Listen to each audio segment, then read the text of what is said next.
Hello, my name's Ivan McPhee. My company's called Designate Design Ltd.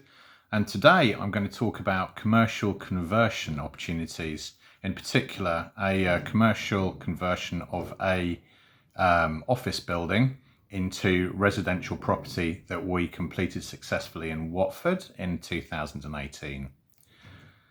So here's the building. It was owned by a chap who had an accountancy practice. He'd bought it as an office building from the local authority and was subletting parts of it to other businesses.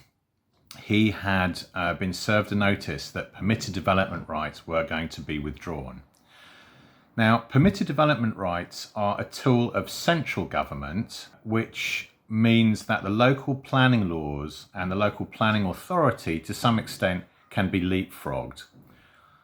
Generally, planning laws are worked out on a local level. The local authority publishes a whole load of local planning laws, and they're subject to all sorts of strictures, local people being able to complain.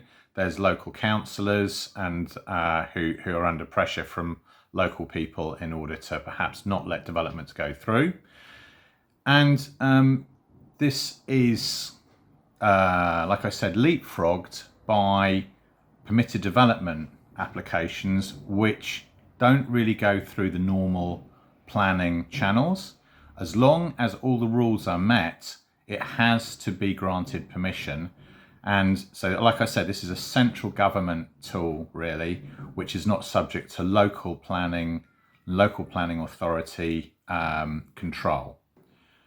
So this office building was situated in the middle of an office and industrial park that was on the outskirts of Watford and didn't really have great transport links. There was limited bus services nearby, and it really wasn't, there was a limited amenity facilities in terms of parks and so on. The planners really didn't want this building to be turned into a residential property. And so they told us that we needed to provide lots of new facilities, and they wanted a acoustic study of the area, and they wanted a transport plan of the area in order to validate our permitted development application. However, we told them that neither a transport plan or an acoustic plan were necessary for permitted development applications. And so we had a dispute with the local planning authority, and this went on for some time. They also asked for a whole load of other information about parking. So we had to provide them parking plans. We had to provide a lot of other information about the rubbish storage, and we had to get in touch with a local private refuse collection team and discuss what their requirements were. In the end, we